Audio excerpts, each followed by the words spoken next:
আমার নাতনির দিকে যেন কারোর না নজর লাগে। এমনিতে তো আমার নাতনির চেয়ে সুন্দরী এই শহরে আর কেউ নেই, সেই জন্যই তো সবাই একেবারে হিংসেতে জ্বলে পুড়ে যায়। এনে এনে রেখে দিয়ে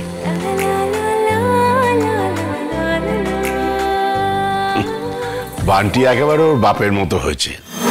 ওর বাবা যেমন সারাক্ষণ তোমার হুকুম তামিল করতো, বান্টিও তাই করে। বাবা, তাতেও তোমার আপত্তি? আপত্তি থাকবে কেন? আমার নাতনি জন্মের দিন ওর বাবা যেভাবে বেঘরে মরল, ভাবলে খারাপ লাগে।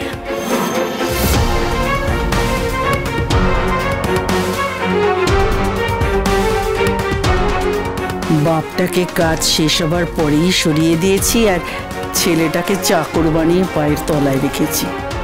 তোমাকেও কি রকম গোল খাওয়াচ্ছি তুমি টেরই পাচ্ছ না।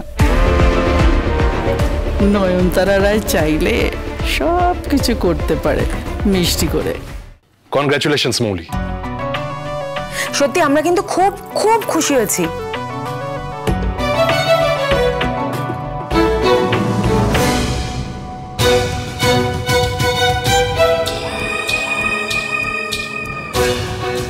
কি হলো আমার দিদি ভাই, আজকে আনন্দের দিনে মুখটা এরকম গোমড়া কেন?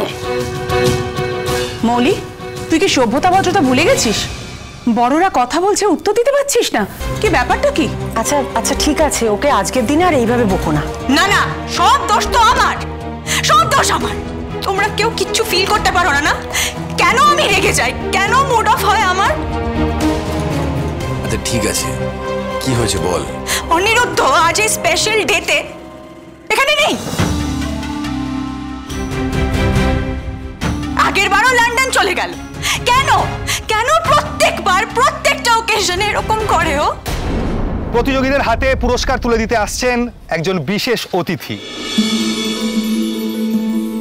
যে পরিবার সুখে দুঃখে সমস্ত সময় এই গ্রামের মানুষের পাশে ছিল, তা সে গ্রামে মন্দির নির্মাণই হোক, বা পুজোর সময় গরিব দুঃখীদের খাওয়ানোই হোক, বা গরিব দুঃখীদের অন্ন সংস্থানই হোক, কিংবা তাদের কোম্পানিতে গ্রামের বেকার যুবকদের চাকরি দেওয়াই হোক, আজও কিন্তু তিনি আসছেন একটা বিশেষ উদ্দেশ্য নিয়ে, এই গ্রামের যুবকদের চাকরির ব্যবস্থা করতে।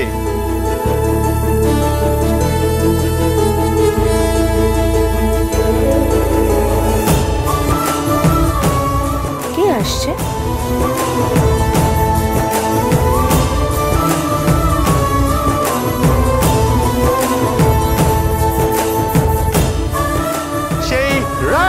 চ্যাটার্জি ইন্টারন্যাশনালের ভবিষ্যৎ অনিরুদ্ধ চ্যাটার্জি বিজয়ীদের হাতে পুরস্কার তুলে দেবেন।